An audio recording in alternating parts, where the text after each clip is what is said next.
Welcome back, everybody, to episode 236. Today, we have another special guest. Stay tuned, and we will be right back after this short intro from our sponsors.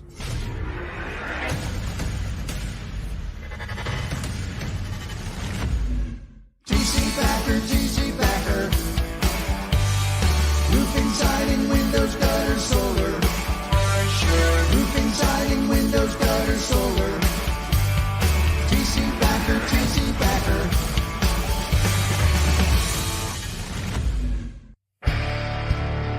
So if you have done great things with your life, but your family and those closest to you do not love and respect you, I don't know how you can say you've been successful. You may have climbed the ladder to the top, but the ladder was leaning against the wrong building. Welcome back, everybody. Happy Wednesday. Thank you for tuning in. Like I said earlier, I have a very special guest and probably one of my most favorite persons in the world on this earth walking today, breathing as we speak. We got the infamous, the most world-renowned person that I know personally on a personal level, R.D. Saunders, my man. How are you? Buddy, you are way, way too kind, man. Thank you. It's so great to be back on. I love the industry, people like you leading the way. Proud to be associated with you, with all these great sponsors, some of whom I know, and honored to be in the pantheon of incredible guests that have been on the Behind the Tool Belt podcast. I mean, honestly, I'm honored. Thank you. Thank you for coming on, because you're one of, the few or many that have come on the show that make this show as special as it is, and taking the time out of your busy schedule and coming on the show and impacting many people's lives, thousands actually, on a weekly basis. And it's because of guests like you and the message that you articulate to our viewership. That makes this thing so special, along with Vic behind the scenes and a couple other people that are behind the scenes that don't want the credit or don't know that they deserve the credit, I guess, so much to make this thing possible. And thank you for being a part of this movement that is taking place in our industry, the roofing industry, right? Like there's this leadership movement that is happening right now, and it's been going on for quite some time. But I think, and I feel, because of you and maybe a handful of other people, and they know who they are, big shout out to them, but particularly you and John Maxwell and a few other people, have had an impact and are an inspiration for people like me, guys that are trying to figure out this leadership thing and the impact and what that means in legacy. What is legacy? And I was listening to something the other day. It happened to be a podcast, and they were talking about, like there's different forms and types of legacy that you can leave behind. Obviously, there's money you can leave behind. There's property you can leave behind. But like who they were talking about, like who are you going to leave behind? Like what impact are you going to have on people, right?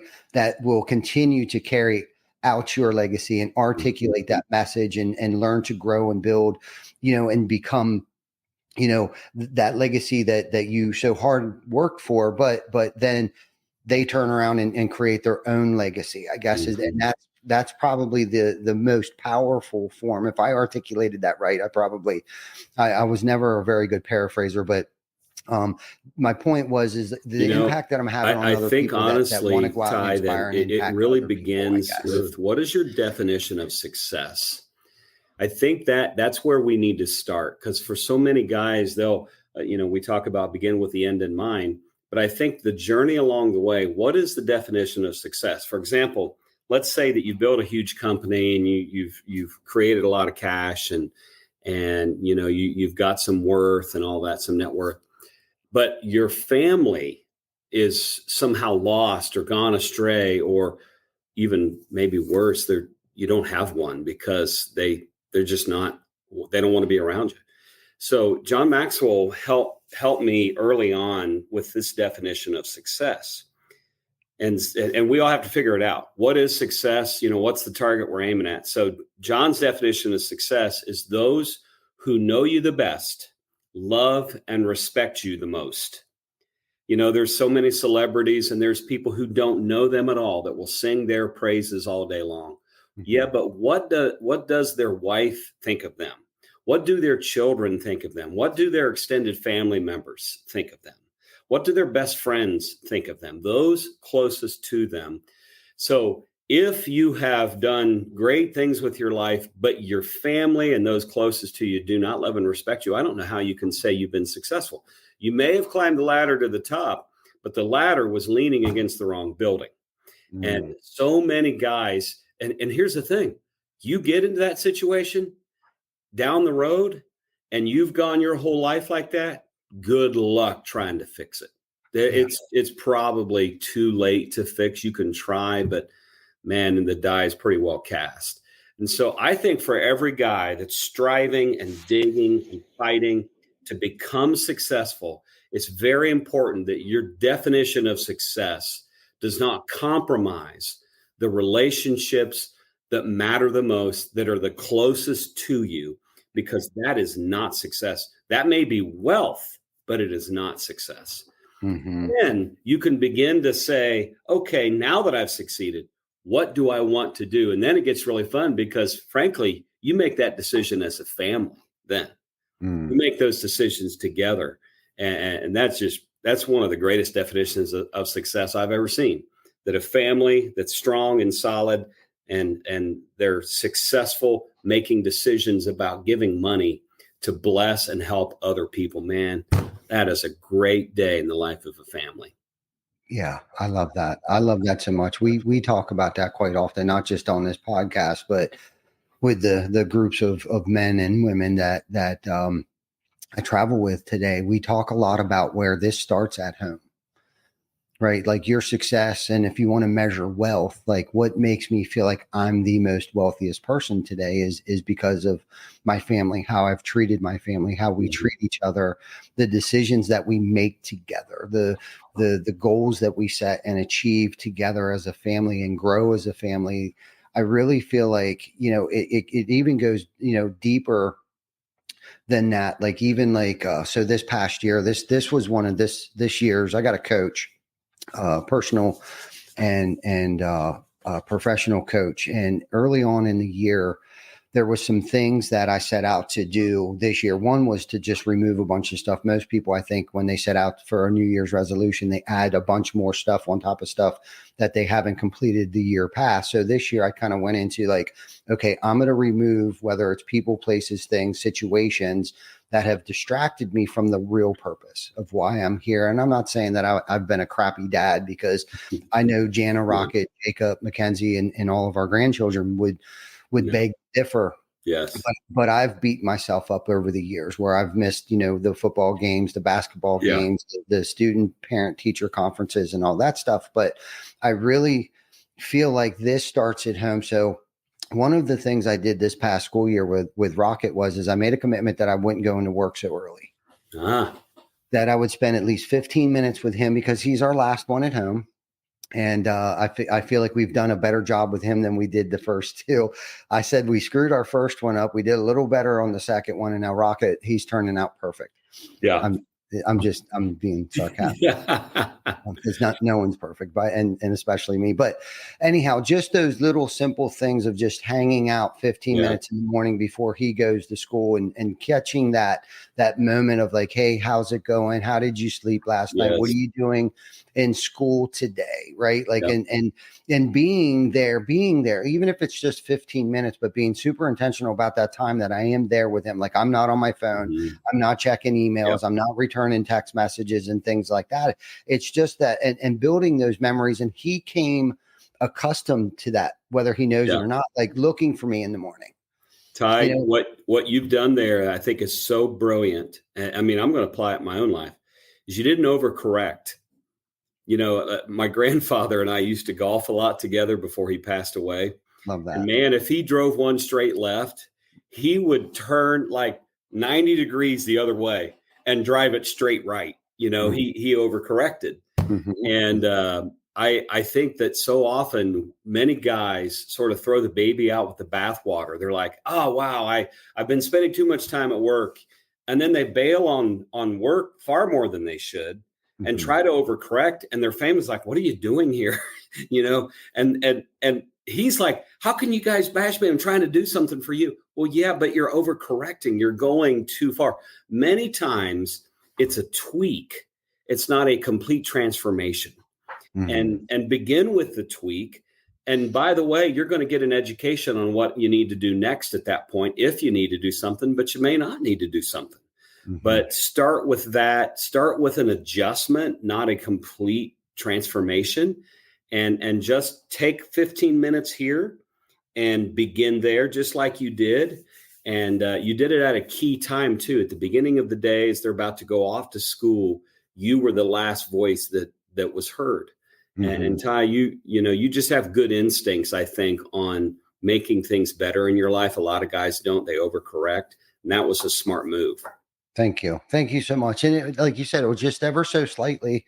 And what was it? 15 minutes later, getting to work. And I don't even think anybody at work noticed. There was a little guilt because being the man and sure.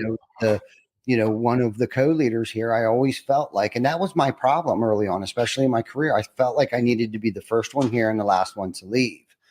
Well, that's great to a certain extent. And once you get that message clear and everyone's kind of just like following in line now, well, they're getting here so stinking early to just beat me to get here that I'm not waking up at 3:30 in the morning to be here by 4:30 to beat everybody here at the office. Yeah, like, exactly. So they caught what I was putting down. So I don't, and quite frankly, I feel like I might get on their nerves sometimes if I'm here too early and I'm asking too many questions, or I don't know what the heck's going on and I want caught up and things like that. But it's just funny how, as we get older, and we were talking about this right before we hit the live button, where I was talking to you about how Jan and I feel like our relationship is getting better. The older we get and the longer that we're together, the more mature our relationship gets, I guess, and the intimacy that you were talking about. Let's talk about that a little bit more, because that was really cool. So explain to me, explain to everybody else, like you explained to me earlier, what's happening here. Sure. Well, so one of the things you talked about is how that you and your wife are able to spend time together, doing something that you enjoy. There's an intimacy there, in the sense that intimacy is you can be completely yourself, completely who you are. There's no mask. There's no hiding. There's no insecurity where you feel like, gosh, I just don't know if I can trust them. So your relationship has trust, it has honesty, it has sincerity, and it has security, because you can be completely yourself in front of them. And I often use the illustration of the Garden of Eden. And of course, we all kind of think about Adam and Eve and their nakedness, but the nakedness was actually a metaphor. It was an illustration of being completely themselves in front of the other person, with great security, just like a baby is. A little toddler will run out naked, and it doesn't think anything about it, because that baby feels secure. And so often as we age, of course, we lose that. But marriage is an opportunity, I believe, to regain it, some of that, at least with our spouse, where we don't have to feel the fear of how people are going to see us or look at us. We can be completely ourselves with our spouse. At least that's the goal. And I know many probably listening feel like, gosh, I wish it was like that at my house. I wish I had that. Well, we can talk about what to do to build greater intimacy, but that's the goal, to be intimate and yourself and comfortable, and for there to be great security and great confidence, knowing that you are loved regardless of flaws or weaknesses. Now, you have to be realistic that flaws that involve you hurting your spouse are not acceptable flaws. Those are choices you're making that destroy your intimacy. And here's what destroys intimacy: selfishness. Selfishness, thinking of yourself, doing for yourself, meeting your needs first, is what destroys intimacy eventually.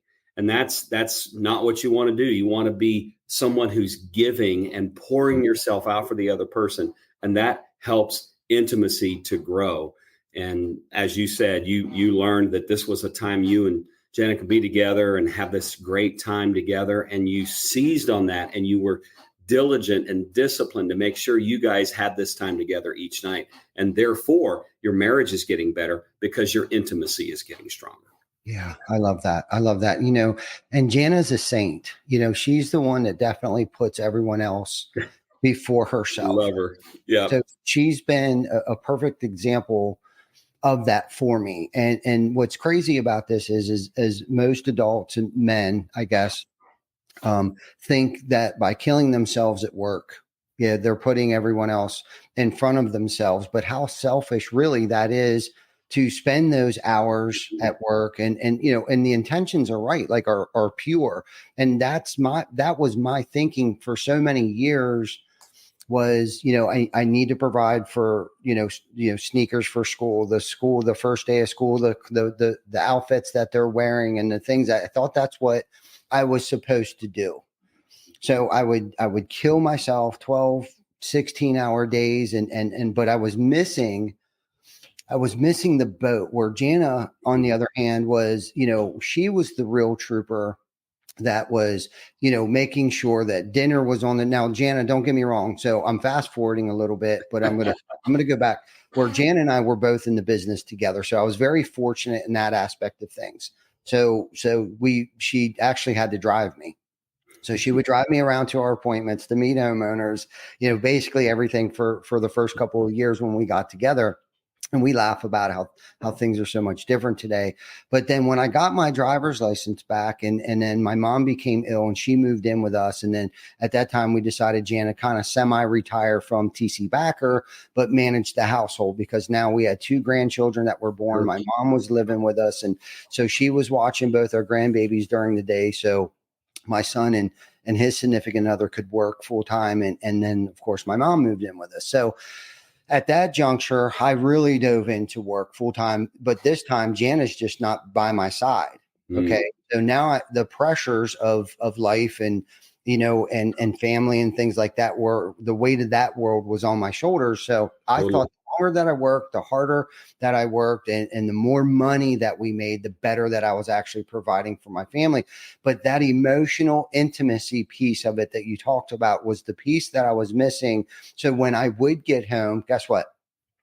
My family would get the fumes. They would get crumbs where I poured into everyone else and myself all day long. Well And then said. I would get home and I didn't want to be bothered or I was too stressed out. Like if you only knew what I went through today, you would leave me alone too, or whatever crazy thoughts that would go through my mind at that time. But it's like, as the older I get and the more mature I get, the more mature the company gets, the more mature that Jana and I's relationship, she's been steadfast to that, like providing and probably not taking care of herself over the years the way that she probably should have, because just to make sure that the home was tranquil when I got home, right? Not that I was mean or anything, but that she just took that job very seriously of making sure that the kids were well taken care of and fed and grocery shopping. And trust me, looking after me is a full-time job by itself, let alone moving my mother in and having the grandkids there. And on top of it, the biggest baby would be home, probably grumpy, sometime between, 5 or 8 o'clock PM at night. But with her staying steadfast, and I guess that goes into making sure you pick the right significant other too, right? And thank God that I'm blessed with Jana. But I was missing that intimacy part. And it's like the older that I get and the more mature the company gets, I've realized that, maybe I didn't have to put in as many hours to get where we're at. And today, especially today, that we have the right people, in the company that can handle and manage things probably way better than I ever did anyhow. I'm able to spend more of that intimate time, even if it is the 15 minutes before I doze off at night. Like I told you earlier, Jan and I have a slumber party just about every single night. And it doesn't matter if we're traveling, and she travels with me most of the time too. We're in a position where she can come with us and travel because our kids are older now. And it's getting better. Like who would ever thought that our relationship would get better and the intimacy would get better. The trust would get deeper. Like who would ever thought that our life would be as good as it is today after being with each other for over 14 years now? Ty, I'm going to tell you something that you said that spoke to me is you talked about how that you've got the right team and you've got them in the right place. I think for a lot of guys, they haven't led well at work in the sense of getting the right teammates, developing them, empowering them, and releasing them to do the work. And so more of the work, number one, that they don't want to do is on them. And more of the work that they shouldn't be doing is on them. Therefore, there's more of a drain on them. You talked about how the family was just getting the fumes. They were getting the fumes because so much had been drained out of the tank. And now you've probably got better people in more empowered positions and more well-developed. And therefore, it's not as much on you. And so I think in order to make sure that the family is being taken care of and ensure that you're happier and that you're stronger and you're better able to pour into them and not just be a taker when you come home, but be a giver as well, is you've got to lead well at work so that work is not so impossibly draining that when you come home, all there's left are fumes. And I have to tell you, I haven't always done that because sometimes it's just easier to do it yourself. But that's not leadership. It's not what leaders do. Leaders empower, develop, and inspire others to work. Our job is to work ourselves out of a job. And guess what? We get a better job when we do that. Even if we're the ones giving us a better job, we get a better job. And therefore, kids get a better dad, spouse gets a better husband, friends get a better friend. And oh, by the way, God gets a better servant because we haven't spent ourselves foolishly at work because we've led poorly. We've actually instead led well, and it makes us a better man the rest of the time. Yeah, that's so good. That's so good. And you said something earlier too about selfishness. And how selfish were we, when we led that way? I guess we thought in our mind's eye that we were leading people by doing everything ourselves. Right. And I remember early on, I had a great team and they were bought in, but the problem is they were waiting outside my office door for me to tell them what to do. Opposed to me teaching them how to think on their own and do for themselves. Right. And my mom actually taught me that lesson before she had passed. And she just simply said to me, Ty, you need help. And it's like, I did have the help, but I didn't empower my people.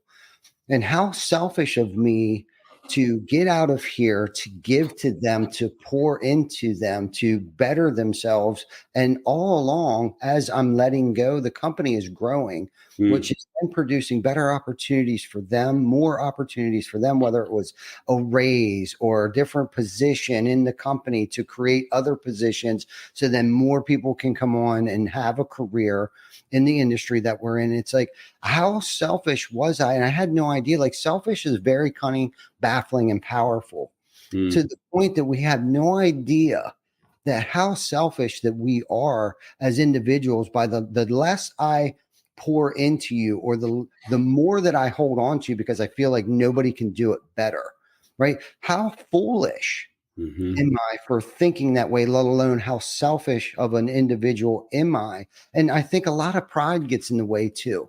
I think pride and ego get like creeps in there a little bit, like, or security purposes. Because we've run into this where people don't want to train other people because they think it's a security thing. Like, if I'm the only one that knows how to do this, then they can't get rid of me. And it's like, and if that's just a horrible culture to begin with, right? Or mindset of an individual, and that's a whole other topic of trying to nurture those people and empower them. Like, look, you're actually holding yourself back because we've bottlenecked departments within our company, because of that. Not only was I the bottleneck because of the selfish, and it wasn't even motives. It was just, I built this thing and nobody can do it as good as I can until I came to realize that, okay, I'm mediocre at everything. I can't excel at anything anymore because I'm wearing 15 hats. And I've talked about this a dozen times where like when I finally started to let go, that blossomed into 12 full-time jobs, right? 40 plus hours a week, which then blossomed into 12 more full-time jobs. Now we're up to 24 people. And it's like, everybody now is just fixated on their task, their job, and they can excel very well, which then creates other opportunities for other people. And it's like, if we can just let go and not be so naive or egotistical or fearful, because I think that's where all of that stems from, is fear. It does. Fear that they may outwork me, outperform me, they won't do it as well as me. If we can just let go of that fear, I think, and empower other people, we'll come to find out that they've actually done it much better than I've ever done it to begin with. And that's okay. And that's a whole other topic. Like, I have to be okay with that. Yes. Because my ego wants to creep in there too and empower them, but I'm going to take it away. No question. Whether they're not doing it the way that I wanted them to do it, or because maybe the fear is that they're actually doing it better than I was doing it. No question. I mean, the very thing that is the center of the illustration of your podcast is behind the tool belt. If we're not going to empower people, then we should also stop using tools, because we shouldn't use a Wonder Bar to get under a shingle. We should actually just use our hand. That makes no sense on earth. No one would do that. The tool is made for that, and so often we're maximizing mediocrity because we fail to develop other people. And here's a goal. If you can find someone you can develop to do what you do at an 80% level, you're good enough, because you moving with 100% of your ability over to do something else now means you got 180%. And then you get someone, and then it just goes. And we fail to understand the investment quality of developing others. It is a leader's best friend to develop, train, equip others. And I get it. For me, the biggest challenge is I got to stop to train someone. And in my team, I went to a conference for people. So my role is raising money for the Maxwell Leadership Foundation and Equip. And I met with some guys who do this for another organization, and I asked them how many donor reps they have, people out raising money. He said, we have 28. I said, oh my gosh. He said, how many do you have? At the time, I had 1.5 other than me. And I said, it's no wonder that I'm killing myself. I am so foolish. I have got to develop other people, because not just because we're not going to succeed, but I'm going to kill myself. And that is not a solution. Killing yourself and failure are not solutions. Finding success is a matter of this is the phrase, you have to give up to go up. You have to give up to go up. And in some cases, you have to give up the role, or you have to give up the time to develop people. You have to give up some money. But guess what? You're going to go up. And when you go up, everything is going to be better. You're going to have more money. You're going to have more time. You're going to be better for your family. You're going to be healthier. You're going to have stamina. And frankly, you're going to grow the bottom line. It's the best investment you'll ever make, developing others. Yeah. Well, and how do you go about that? So if you're, okay, so you talk to that gentleman or that organization that had 28 people out there running around, raising money and stuff like that. So when you had that epiphany and you're like, okay, I'm killing myself, right? We need to catch up to this organization or whatever your motivation was, whether it was you're running on fumes and everything. How did you go about that? How did you go out and vet people and make sure that they were a right fit for your organization, for you, not necessarily to waste that time to pour into them? And I'm not saying that there isn't a couple people that fell through the cracks where you did, but how do you minimize that and create a flow of people that attract to you to want to come work with you? Well, there's no way to do it perfectly. The only way to do it imperfectly, however, is not to do it. That's the biggest, most certain way to fail.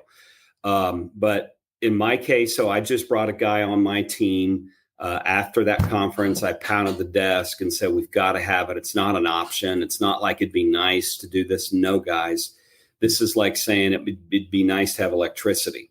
We have to do it. It's not an option. So getting a have to in your mind is step one.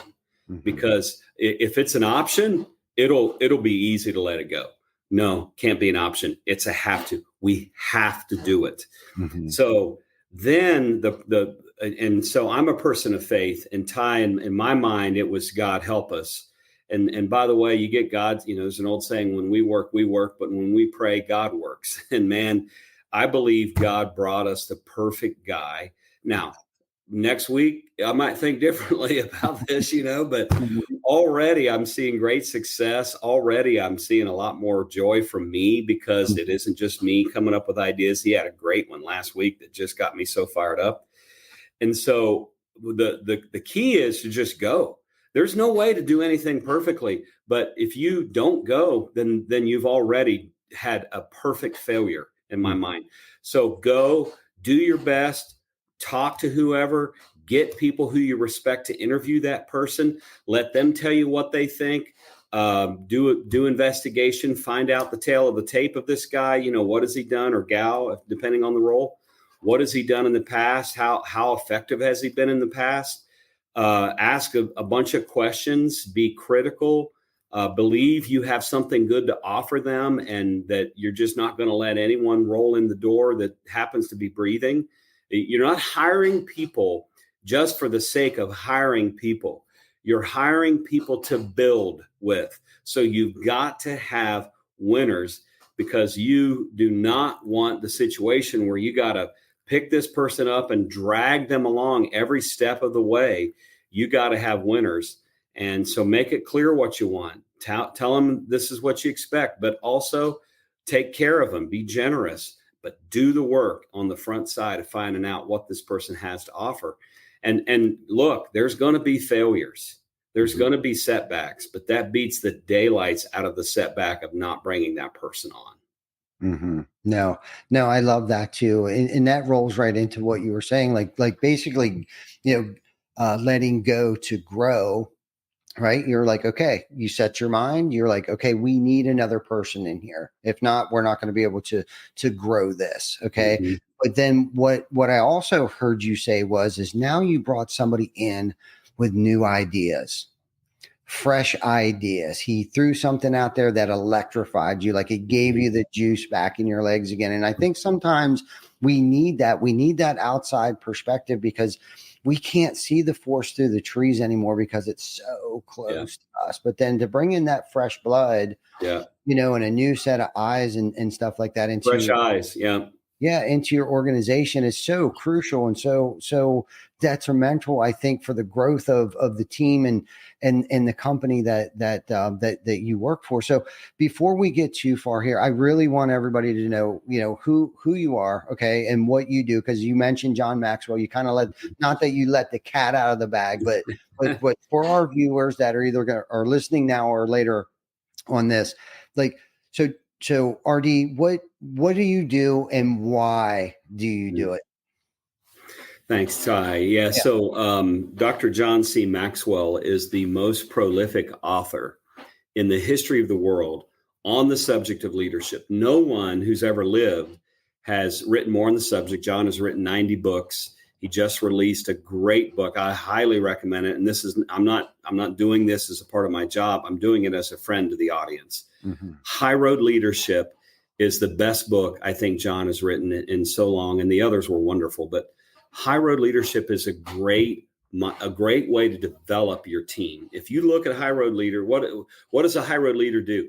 A low road leader thinks only of themselves. A middle road leader thinks of give and take. A high road leader thinks of what's best for others. And being a high road leader are the kind of leaders we want. We don't want leaders that are like always trying to negotiate something for you and them. And you feel like it's always going to be a trading session with them. And you for sure don't want a low road leader that only thinks of themselves. You want someone that's high road, someone that's always going to pour themselves out for others. So that's a great book. John is a wonderful leader. And so John started charities that were designed to develop leadership in other folks who maybe can't afford it or don't have access to it, or it may have bad models of leadership. Mm-hmm. And right now, he's not so sure that we have really great models of leadership at the highest levels in our country, and we need better models. And that's why he wrote High Road Leaders or High Road Leadership. So the charities that John built, one is more of a faith-based charity that's called Equip. And then the other is the Maxwell Leadership Foundation. And the Maxwell Leadership Foundation, we use John's content to bring about transformation in other people's lives. For example, right now we just crossed over a huge milestone. We have 5 million kids that are going through or have gone through the leadership, personal growth, values-based curriculum that we have created around the world, including 424,000 here in the United States. We're just getting started in the United States. This is in the public schools, not Christian schools or private schools, in the public schools of America. This content during class time, not after school, during class time. And I mean, it is having a transformational impact on students in our country. So super exciting to be a part of that. And then we have another, 4 million or so worldwide that are using this content. That's just kids. Mm-hmm. When you add in adults, it's another 5 million. We've had 10 million now. We just crossed over that milestone this week. We have 10 million people who have sat, and the way we do it 100% of the time is at a round table. Because we could teach John's content all day long. But when you sit at a round table and you're discussing things like attitude and personal growth and, work ethic and whatever it may be that makes you better at what you do, leadership qualities, the ability to work with people skills, communication, all those things. But when you do it at a round table, it's the difference between information and transformation. Being at a round table tends to make people apply this to their life. So we've done this one table at a time. We've gotten 10 million people to learn this content one table at a time. And it's my job to resource that work around the world.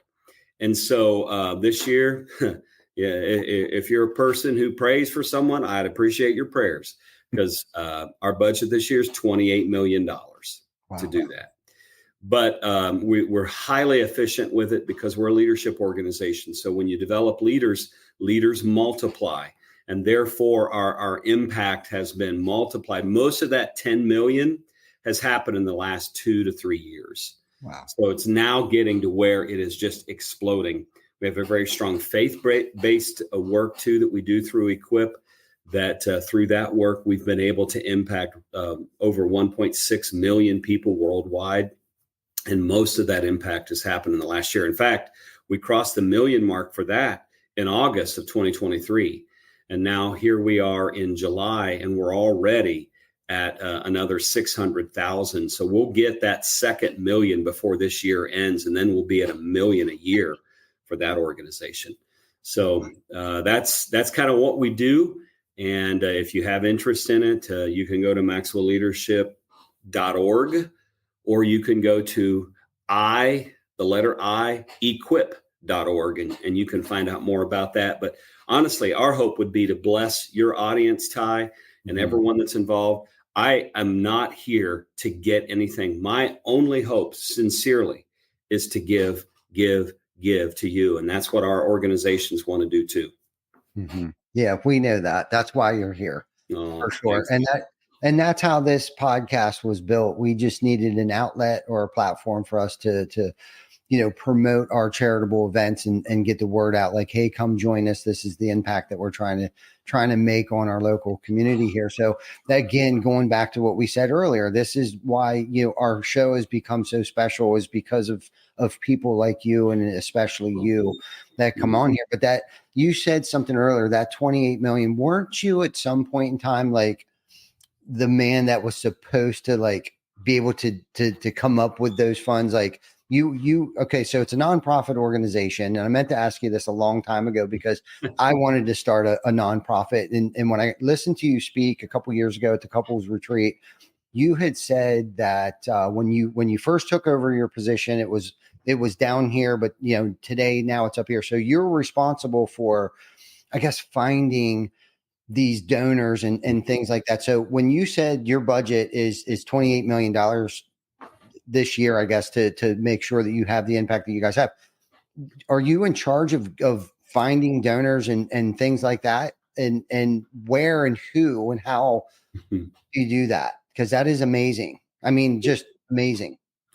Yeah, my first year, I started in 2017, Ty, in this role. In fact, this past June, I celebrated 7 years at Equip and the Maxwell Leadership Foundation. In 2017, our budget was $4.6 million. Mm-hmm. And in 2024, 7 years later, it's $28 million. Wow. So it's been a rocket ship of growth, and it is my job entirely to raise that money. Now, I'm not doing it by myself, although at times I think I've attempted to, and that's just been asinine and never the plan, and foolishness, honestly, on my part. But sometimes you're so busy doing the work, you can't see how to do it better. Mm-hmm. And that's where one of the most important things are perspective and self-evaluation. And none of us can see ourselves. Sometimes if you're ever in a store that has one of those 3-sided mirrors, mm-hmm. and you look in the store and you go, wow, that bald spot's gotten really big back there. You just don't see it. And we need the benefit of perspective. And so I was able to take a hard look. And honestly, sometimes what helps you take a hard look are difficulties. Mm-hmm. Sometimes I think we're persecuted and messed up by success. Mm-hmm. But it is when we're not seeing as much success that you snap out of the fog of the delusion that you're in, and you see yourself better, and you realize, my goodness, we're careening off of a cliff if we don't stop and do this differently. Mm-hmm. And so this past year, 2023 into 24, has been one of self-examination and perspective, and we had an expert that came in and studied us a little bit and helped us to see ourselves. And this person basically came back with one conclusion: you need more people. And so thankfully, and by the way, when you have outside help to analyze, everyone else gets on board. If I come in and say it, well, everyone's like, well, you just want to have more workers so you don't have to do as much. I'm like, well, yeah, that's for sure. Mm-hmm. But the motives become less questionable when you get outside help that doesn't have a bias or an opinion at stake. And they say it, so you're benefited. And some of the agencies that sponsor this, events like RoofCon and other things, are opportunities to get perspective, mm-hmm. and to see yourself in a 3-sided mirror, so you can better understand what isn't working and what needs to get better. So we took a hard look, and we've all been in a mode. So we've got another guy that's coming on in a different role. That's sort of he's going to raise money, but he's going to be paid based on how much he raises. Okay. Kind of an eat what you kill kind of thing. Mm-hmm. And then I hired another guy that we actually brought onto the staff, and he's got a salary, and my hope is to have 2 more people in this role by sometime around the middle of next year. And to transition my role from being the primary fundraiser, because I'm responsible for that $28 million, by hook or by crook, getting that money. Mm-hmm. And honestly, it's just ludicrous to imagine that any one man can raise that much money. Honestly, though, I'll tell you this: I believe that we're going to raise considerably more money than what we need to raise if mm-hmm. we bring people on. You see, when you do it yourself, you become need driven. We need to do this, and your focus is need. When you recruit help and you develop people and you get more people on your team doing this, you become opportunity oriented. Mm-hmm. When it's just you, all you've got are a bunch of spinning plates, and you got to keep those suckers spinning, which means you've become need oriented, rather than you're not focusing on spinning plates anymore. Suddenly your eyes are open to opportunities. Suddenly you can jump on an opportunity and you can maximize your organization. Mm-hmm. But when you're busy doing all the work, man, you cannot be opportunity focused. You're merely need focused. Yeah. And this is part of what I realized I needed to do. And that's why I had so much energy from this new idea this guy gave me, because it just opened up this whole other thing that mm-hmm. gave me an opportunity that I can seize that I wouldn't have even seen if I didn't have this additional help. Yeah, I love that. I love how this is all tied together too, in this whole entire conversation of, letting go, putting the right people on the seats, on the bus, and new ideas, taking their ideas, running with their ideas, allowing them to run with their ideas, I love all this. And you talked about, we talked a lot about selfish and self-centeredness and leadership and stuff like that. And obviously there are people that are born, natural leaders. But I think for the most part, when we talked about selfishness, it's so blinding and cunning and baffling and powerful, right? So what can, and I'm going to change gears here just a little bit, because obviously leadership is a skill and there's multiple facets of that, whether it be, terminologies like empathetic or, steadfast and grit and giving, right? So, but what can one do, right? If they're early on in their career, if there's somebody's watching right now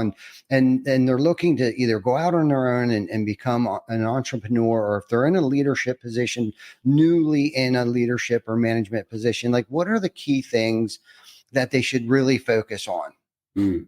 Great question.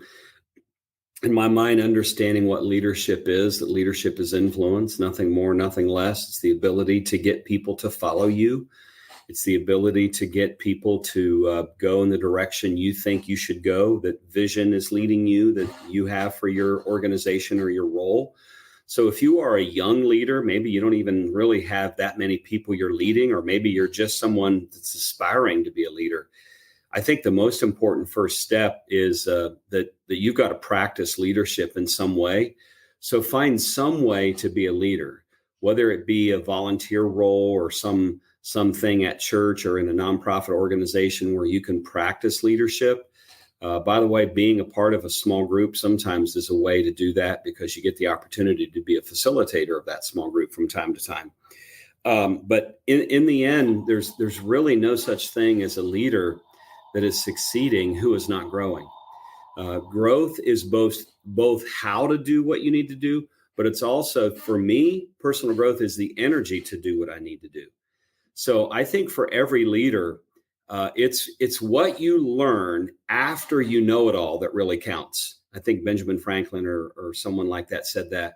In other words, we especially if you're someone who's gone to college, trust me, if you've gone to college, you know just enough to be dangerous. You really don't know as much as you think you know. And frankly, you may not know what you need to know. You've been sitting for 4 years with people who've been in the halls of academia, and those guys, they don't have any clue how the real world works. And honestly, they're living in such a fairy tale land as a university professor. No offense to any university professors that are out there, but trust me, you're not in the real world. And people, I heard John Maxwell say one time about an educator who's teaching pastors. He said that guy couldn't build a church if a cloverleaf emptied in his parking lot. And here he is teaching guys to build churches. It's you just have to tell yourself, I don't care how well educated you may feel like you are. And in some cases, if you're educated in medicine, there are certain things you've learned, but who have you learned it from? Not professors. You've learned it from actual physicians doing the job. So if you've just come out of college, you've got to get mentors who are doing the thing you want to do, because the academics who've taught you, honestly, they haven't taught you. They've just given you the illusion that you're educated. It's what you learn after you know it all that really counts. And guess what? That's true for all of us. We've got to constantly tell ourselves, okay, I think I know it all on this subject, but I probably need to learn something. Mm-hmm. And the guy that has shut himself off, or the gal that has shut herself off from growing and learning, is a person that is a train wreck waiting to happen. So in my mind, grow yourself, build yourself, develop yourself, and do it for the rest of your life. And you're going to find yourself one day unconsciously brilliant and competent. Mm-hmm. You're smart and you don't even know you're smart, because you've been so determined to grow yourself over the years. Yeah. Yeah. I love that. I love your response. Thank you for that answer. Okay. So let's say we've been doing this for a while now. Okay. You get to RD Saunders level, or you get to Ty Backer's level, which is nowhere near yours or John's. But when you get to a certain level and now you're leading people, okay, and you have an organization, or you have a group of people that you're leading, sometimes from behind, sometimes from the front, or all together at the same time. What do you do? What activities, what what actions, what skills, how do you sustain that longevity for that long? And let's use John as an example. Like he's Mhm. wrote 90 books. So like who's mentoring John? What is John doing to continue to sharpen his skills to continue to inspire those like you? Okay. Mhm. How do you not outgrow John? Gosh. I I- guess.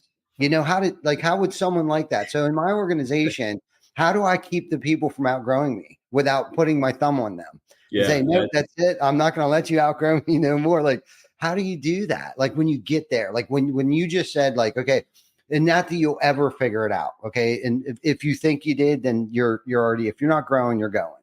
Mhm. So, Well, I mean, let's hope that our team outgrows us in the sense that they're getting better and they're evolving and we're pouring into them. And in some way they're getting better. Nothing changes. And this is where our own security is pretty important as a leader. If you become insecure, then you're going to want to hold people back and you're going to want to see them not get better or smarter than you. But if you're secure as a leader, you know, I'm the owner. I've got the authority. I've got the power. I've got the position. So you don't need to be worried somehow. Now, let's imagine you're in a leadership role where you're not the owner, and you're worried that your team is going to get ahead of you. I promise you, if you are working to hold people back, someone is going to get ahead of you, and you won't be able to stop them. mhm, And so, in my mind, the key factor that makes all of it work and all of it happen is that every day I'm going to keep learning and growing. I'm going to build myself. I'm going to be secure. So in John's case, John, every day, he's in his office growing himself, learning, studying.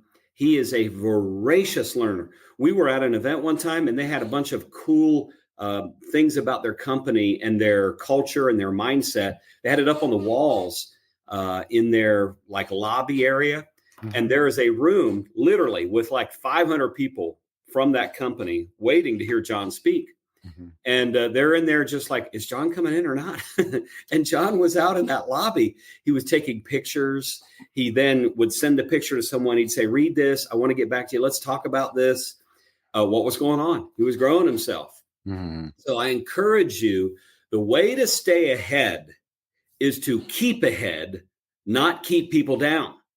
And so you stay ahead by growing yourself, by continuing to demand the best of yourself and get your eyes off of, are they getting ahead of me? And get your eyes on, am I getting ahead of them? And even if they do get ahead of you, man, I tell you what, if I go to my leaders and I say, this guy we've hired, I'm telling you right now, he's doing so well. We need to promote him or we're going to lose him. Mhm. If I don't say that, they're going to get rid of me because I have to give up. I have to be secure. It's John the Baptist. There's one coming after me, and that person's succeeding, and I got to get out of the way. And in my mind, if I'm not willing to do that, well, goodness gracious, I don't deserve to be in that company anyway. I don't want to get my paycheck and have to kind of turn around backwards and receive it because I don't deserve it. Mhm. I mean, I don't want to be that person. So I don't know what to tell you about someone who's actively working to keep someone from succeeding around them. I mean, I don't want that person on my team. And the person that says, hey, this person's doing great, I'm going to take care of that person if I'm their leader. And Mhm. I believe that our company would do the same thing for me. And if not, then maybe there's a role for me somewhere else that I need to be looking at. And I know that's not something that is comfortable. But honestly, if I'm not growing enough to stay ahead, why should that company keep paying me? Yeah. So I think in the end, we decide where we are, not what someone else does. We are the reason we stay employed. We are the reason we are successful. And the moment I think it's someone else and what they're doing, and that you know I got to hold them back. That's the moment I've given over my role to something completely different than what I was hired for. And that's building this company to be the best it can be. So build yourself, don't cut corners, don't ask for breaks. And if someone somehow is succeeding and they're getting the attention and they're being noticed, don't try to hold them back. In fact, celebrate it and be secure. And frankly, your company's probably going to take good care of you for being that way. And if they don't, maybe there's a role that's a better fit for you in some other way. And you'll have greater joy, not trying to hold someone back, but being what you need to be in that other place. I'm not encouraging people to leave. I'm just saying the mindset of I got to fight and hold that guy down. Goodness, I don't want to have anything to do with that in my own life. Yeah. I would hate to be like that. But guess what? I'm secure. I'm not sitting around worried about it because I know that I'm working hard. I'm giving my best and I'm growing myself. If that guy gets ahead of me, that's on me, not him. Yeah. Great response. Always great response. And the reason why I brought that up is because we've been doing this for quite some time. This year's our 16th anniversary. And I've been, a horrible boss to a poor manager to a developing leader. Okay. And it's been a journey. Of course, there's no finish date. And I like how you mentioned, security, right? Like be secure with yourself and be very self-aware of certain things and behaviors that come up. And I think, because I think as children, I think we're born selfish, right? Like we scream, Sure. we pout until we get our own way. And it's like over time, and you develop into, obviously an adult and hopefully a caring and giving adult. But I think we talked about ego and pride and things like that. And I've managed, I've bossed, I've led with an iron fist, and I've cursed people out, and I've just done, I've done it wrong, I guess, for lack of better words. And being on this journey that I've been on, I've seen people come and I've seen people go. And one of my theories I've come up with, like, I know when someone comes to our company, and if they do leave, they leave as a different person. Okay. Because of the impact and tools that we've given them in the training and coaching and mentoring and things like that. And the only hopes that I can have for them is that if they go out on their own and they create a business, I hope that they can generate $100 million and can impact 500 million people's lives with what they've learned when they came through here. Has it always been easy for me?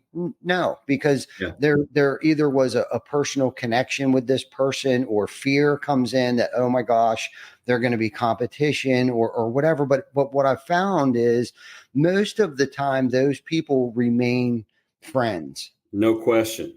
And see, that's the strange thing about legacy, right? Legacy, that whether they know it or not, they're carrying that torch from here to there. And that's the catch-22, I guess, about legacy on that part of legacy. Let's say Vic came in here and he went out and he started to aspire other people to start podcasts and things like that. Well, it started here, and that would be a part of my legacy that I pass to him now, that he's passing to other people. And all of those people that are being impacted have no idea where that legacy originated, where the origin of that legacy began. And I think as leaders, we have to be okay with that. As long as we're having an impact, who cares how it gets there? Exactly. And if that's with a past or present and co-leader or team member, then it wasn't that the point. Yeah. And I talk about this. We do a food drive every year, and we get an award for it at the local home builder show. And somebody made a comment, what if somebody beats us next year on this? And I was like, then we win. If we've encouraged someone enough to go out and do the things that we do in our community, it wasn't that the point? Yeah. That we inspired other people to want to generate that amount of food to give it to the local food banks. Like that's a win.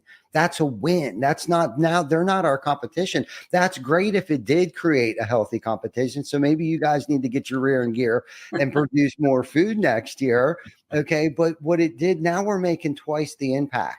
No question. Than we did the year before, if we've encouraged other people to want to give back to the local community. So I just wanted to throw that in there, because legacy, you look at it like it's legacy. They're not competition. That's your legacy. Yeah. So anyhow, before we get off here, we're already in it for an hour already. I can't even believe that. I enjoy our conversation, and you are just a wealth of knowledge, like a fountain of knowledge. And I always get something, and I know everybody else will get something out of this podcast. But before we get off here, is there something that you would love to leave with our listeners and viewers today that has really impacted you as a father and a leader? You know, I love the great Mother Teresa quote, and this quote has meant so much to me, and it just keeps me centered. It says, "People are often unreasonable, irrational, and self-centered. Forgive them anyway. If you are kind, people may accuse you of selfish, ulterior motives. Be kind anyway. If you are successful, you will win some unfaithful friends and some genuine enemies. Succeed anyway. If you are honest and sincere, people may deceive you. Be honest and sincere anyway. Create what you spend years creating, others may destroy overnight. Create anyway. If you find serenity and happiness, some may be jealous. Be happy anyway. The good you do today will often be forgotten. Do good anyway. Give the best you have, and it will never be enough. Give your best anyway. In the final analysis, it is between you and God. It was never between you and them anyway. I cannot control the actions of the rest of the world, but I am 100% in charge of my own. And between me and God, that is what really matters. Am I doing what I should do? Am I being what I should be? And honestly, if I am before him, it doesn't really matter what anyone else does. He keeps me focused and centered for my family, for my kids. Honestly, after doing this podcast, I remember something I said to my wife earlier today, and it just grieves me. And I'm going home and I am washing her feet and telling her how beautiful and how much I love her and how blessed I am, because I never want to be that kind of person that I was today, or was a little bit short and made it sound like her request of me was some onerous burden. No, everything she asks of me is a joy. So my thought is, for everyone here today, kick yourself in the butt, be a better man, be a better husband, be a better dad, be a better friend, be a better leader, be better. You're in charge of it and you can make it happen. And when you do, the fruit that comes from that will be worth every kick in the pants you gave yourself. Amen. Good outro. Good. That was great. No matter what, always do good. No matter what, no matter how horrible it stings. But man, thank you. Thank you for coming on the show. What a great message. Ty, one more thought. Tomorrow is the 4th of July. Yes. Man, we're so blessed to be in this great country. I travel the world and I kiss the ground every time I land back here. Mm-hmm. And but it's also a great time to do some self-examination. You're one half of the way through 2024 and you're with your family, and hopefully you're celebrating and enjoying our freedom as a nation and as Americans. And I want to encourage you to take some time tomorrow to kind of analyze yourself. And I mean, start now, frankly. But tomorrow is a good time to say, okay, what do I want to make the rest of this year be?